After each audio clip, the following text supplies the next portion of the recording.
Good afternoon. Good afternoon. Thank you for joining us today for Red Cloud's annual Oktoberfest mining showcase. My name is Michael French and I am the Vice President of Sales with Red Cloud. Today we are joined by Steve Cope, President, CEO, and Director of Silver Viper Minerals. Silver Viper Minerals is a Canadian-based junior mineral exploration company focused on precious metals exploration in the Sonora, Mexico. The company currently operates a 100% owned La Virginia gold-silver project. And Steve, since time is precious, I'll turn it over to you to get into it. Thank you. Thanks, Mike. And thanks everyone for taking time out of your day to hear the Silver Viper story. Hopefully, again, we've been doing a lot of these and definitely have a lot of videos out there. But if it's your first time, then I think you're in to hear a really exciting precious metals exploration story focused in Sonora, Mexico. I will be making some forward-looking statements today, so I'll draw your attention to that slide. When you're looking to invest in a precious metals exploration company, I really think there's three things you should be focused on. One, that it's got a high quality asset. Two, that it's got lots of potential. And three, that has a strong management shareholder group behind it. We certainly have all three of those in Silver Viper. I won't spend too much time on this slide because I can take the whole 15 minutes just talking about all these points, but we'll go over them as we work through the presentation. The project is located in Sonora, Mexico, on the eastern side in the Sierra Madres. You take a paved highway from the town of from the international airport in Hermosillo to the local town of Nacori Chico, and from there it's about 30 minutes in on a gravel and dirt road. Here you can see our claims package as it stands now. The claims that you see in red, we own 100%. We acquired those from Pan American Silver for a 2% NSR. That gave us 100% ownership of those claims, as well as all the historic drill core and data that was done from the program that was done by them and mine finders in the past. There's over 50,000 meters of drilling done. The bulk of that drilling was actually done on the claims in blue, but when we got involved, a project generator private company out of Mexico had, had those claims. They had originally done the option agreement with mine finders, and they approached us and said, here's our situation. We don't have any of the data. You guys have a good relationship with Pan American. Can you get involved here and bring this back together? Which is, after we did our site visit and did our due diligence, we were, said this is definitely something we wanted to get involved in, and we were able to bring the whole thing back together. So you can see that option agreement that's on the claims in blue. That's that back end loaded option agreement where we've made the first three payments. 200,000 next year in June, and then 2.5 million the following June. Of note, that final payment, half of that can be paid in shares at our discretion. There's also a 2% NSR just on the claims in blue, but we have the right to buy that back for 2 million in the first 5 years or 3 million for the life of the project after that. And you can see where we are in the state. That picture up in the upper right, that is El Ruby. That is where our major discovery on the project is, and where all of our drilling has been focused, that and the surrounding area. Really pay attention to the topography in that picture. You can see that El Ruby is a flat 2K by 2K plateau, and this is really what is kind of modeled our initial resource on the project around an open pit to start with. That plateau is very favorable for that. Our deposit comes off the hill onto the southern side, which is the side closest to us in the picture. So again, very favorable for not having a large pit wall on the southern side. The mineralization is vertical and continues to go down deeper. So we're working now on developing an underground resource, as well as expanding on that open pit.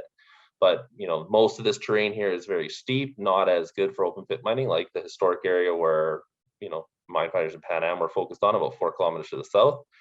So again, very important, that terrain, as we move forward on the project. We are in a fairly remote area, but we do, like I say, have pretty good access here with that local town of Nacori Chico. There's a big, large river that runs north-south in the area that makes most of this part of the Sierra Madre very difficult to get access to, but the one bridge kind of in most of that range happens to be right by Nacori Chico. So there isn't a lot of other modern deposits in that mountain range for that access reason. You've got Dolores 100 kilometers to the south, which was mine finders, large mine that's now a large mine for Pan American Silver. And then you have El Tigre, which was a past producing mine that's now has a junior that's trying to revamp that project and bring it back into the daylight. And Silver Tiger, 90K to our north.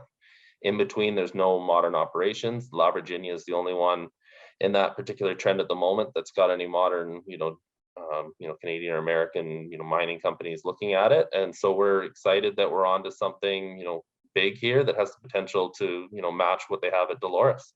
And really, there are a lot of lookalikes and similarities between us and the Dolores mine. I mentioned El Ruby. This was our discovery. This was a part of the project that had never even been mapped or sampled before we got involved. Really, Mindfinders focused on the southern portion of the claims. They had a lot of success at Las Huatas, Con Virginia, La Virginia, but El Ruby, was because of that plateau, there was no road to El Ruby. So they didn't even bother to go up and map and sample it. And that was to our benefit. We identified it very quickly on our site visit as our #1 exploration target, and then made a discovery on our first phase of drilling on that. Our 5 reconnaissance holes into it, all of them hit the zone and hit mineralization. As we've gone deeper and spread, out our strike length on El Ruby, we've seen more and more visible gold. It's really become the main event on the project, and it's this particular target that really is the lookalike for Dolores. There are similarities in the historic area, but El Ruby itself is different than what they were drilling in the past.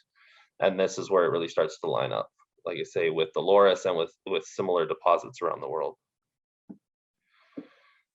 Here you can see this is important, and it will be more important moving forward and with some of the drilling we're going to be doing later this year. Our deposit at the moment is predominantly in the andesites, and it was really the combination of our high-grade breccia structure that's the El Ruby structure. And then you combine that with the western zone, which was this broadly disseminated mineral body, 100+ meter wide intervals of kind of that gram to gram and a half gold equivalent type rock. And it's the mix of that that really makes this a very, appealing target and deposit, and defines that open pit portion. The main El Ruby structure I should mention as well has in the footwall a very kind of similar to the western zone, 20 to 80 meter wide footwall structure that runs lower grade than the high grade, breccia structure. But it's that and the western zone really make this, attractive for open pit heap leach mining. Moving forward, we're going to be testing it at depth, and we've been testing, the upper rhyolites. The rhyolites aren't as favorable of a host rock for mineralization to the andesites. They're not as brittle. There's not as much, gaps in the rock, but we are seeing that the system continues down into the rhyolites. And this type of deposit, where you often have your biggest wins, is actually at the contact between the rhyolites and the next package below that, which will be the metasediments. And that's where you can get into these large gold carbonate base metal deposits. And so one of the big investors that came into the company this last year was Crescat Capital, and Quentin Hennig did a very deep dive into all of our data, and he related it to, Dolores and to the Kellyan mine, which is another multi-million ounce gold mine in Indonesia, and really looked at all of our pathfinder elements and said, you're on to one of these types of deposits. So they, put their money where their mouth is, and said, but we want this money to go towards testing this thing deeper, which is what we'll be doing on the back end of a geophysics program. We're doing a deep 3D IP geophysics program with magnetotellurics. And what that's really going to do is identify where that change in rock type is between the rhyolites and hopefully, and the metasediments. And then we'll bring on a new rig and start testing it at depth. In the interim, and here, actually, I should stay with that. In the interim here, you can see, kind of the model of what that type of deposit looks like. It is an epithermal deposit, and you can see high up in here, we're in the gold silver of the epithermal system. But then that red circle is where, again, as you go deeper, you see that, the carbonate gold base metal deposits that are down at depth.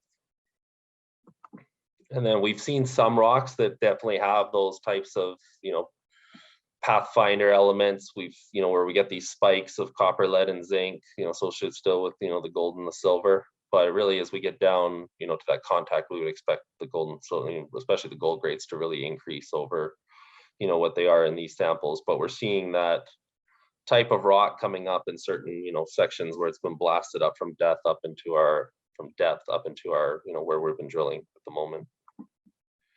Again, I won't spend too much time on this. You can see a lot of our high grades that we see in that main, breccia structure at El Ruby, and there's, certainly very interesting, and we get excited when we see them. But it's the combination of those high grades again and the broad low grade that really make El Ruby special.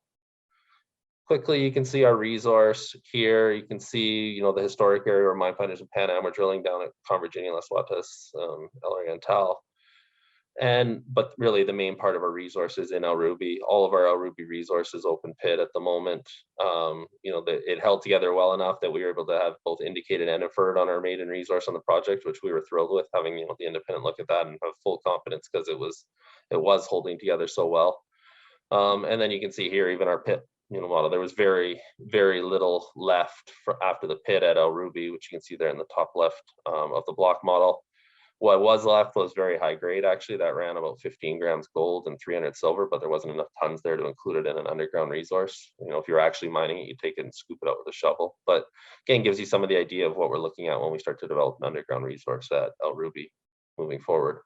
And then again, as metals prices, there's a lot of ounces that aren't in the resource. So you can see in the block model there in the historic area. And again, I would picture some of those, the pits that were in that historic area changing moving forward a bit as metals prices increase and you start to use higher metals prices for your pit modeling. Here you can see again, this is the El Ruby zone. You see the end of the pit, where a lot of our focus right now and some of the results that we just came out with are in this kind of southern extension of where the drilling was here, filling in that 300 to 400 meter gap and also expanding its depth a bit. We didn't see some of the spectacular grades that we had in the past, but it's still mineralized and will certainly be open pit, mineable material in that area. And right now, was getting zero credit whatsoever in the existing resource. While we're doing that geophysics, which will start at the end of October, which it'll take about a month or just over a month to run the geophysics program, we're going to move the rig that's been drilling now up to test some new targets that have never been tested before. So we're actually really excited about, that potential. We're going to be drilling La Colmena and the Perdones targets, and both of these sit in a potential parallel trend structure. We've seen, breccia structures at surface, so we're, the team's really high on them. We're excited to test, and hopefully we can make another discovery like El Ruby on one of those targets. Again, very important, metallurgy shows this rock leaches very well. Even the low-grade silver, leaches above normal. It's kind of 76% is fantastic for leaching silver. Gold recovery is over 90 to 95% across all grade ranges. Again, that's a very important check mark for any project. You've got to make sure that you're able to get the minerals out of the ground. And on our first pass on that, we certainly see that we can do that. One of the advantages our group has, our company has, we're a member of the Belcher Group. We have 3 public companies under our management, and two things that really lets us do. One is it lets us share our G&A costs, so more of the money goes in the ground where it belongs across the 3 companies as we split our salaries, split our office space. But the other side of it is it gives us the ability to have 3 senior geologists on staff, and they all work together across all the companies. They bounce ideas off of each other, and these guys have experience working all over the world for majors, for juniors. They're very well respected in the industry. And so we get a lot of property submissions. We get a lot of people that respect the work that our team does and bring us opportunities that they may not necessarily bring to, Unproven and a lot of the other groups in the industry. Our model, I should say, as the Belcher Group across, the whole board, is to take something that's somewhere in the exploration timeline. We'll take it as far as feasibility, but really our model is to vend it off to one of the major mining companies when the time is right. We only get involved with projects that we think have the potential to be of interest to those major mining companies. And for us, that's at least 1 million ounces of gold or 100 million ounces of silver. Again, we certainly see that, on the project here that we're already at 700,000, I think, gold equivalent ounces already, but we certainly see the potential for, multi-million ounces more potential on this project. So that's our model. We stick to it, and because of that, a lot of the funds that you see here or ones that aren't listed, they come with us from deal to deal. They know our group. They know we stick to our group, our model very well, and so they get involved with every single one of our companies, and oftentimes they'll get involved at much earlier stages than they would, a lot of our peer group again. We recently did a financing in June. We raised 6 million. We've still got more than half of that left. That certainly finances us through into next year. We'll probably be looking to do that drilling and then maybe do a financing on the back end of that. But we're not racing. We're certainly cashed up at the moment, and no pressure to do a financing anytime soon. One last thing on the slide, I would just say management, 20% ownership. That's a staple of the Belcher Group. We think the best place to invest is in ourselves. I should mention this, some new slides that we've just put in. We've been doing this work for a long time, but people are really starting to care about kind of ESG and community relations and what you're doing. And we've been doing, as much as a junior can. We've been incorporating a number of different things into camp.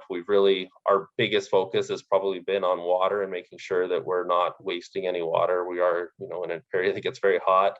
We have water year round, but we've been dealing with the drilling company, trying to get them to use some new technology that allows them to recycle water, composting on site, just various things. And then in the community, obviously during COVID, we've been involved providing medicine for the local community. We provide school supplies, equipment for the schools, uniforms for baseball leagues, medical gear. Any way we can help out in the local community and keep that open, we think is very important, and something that, we're always constantly trying to get better at and see what we can do.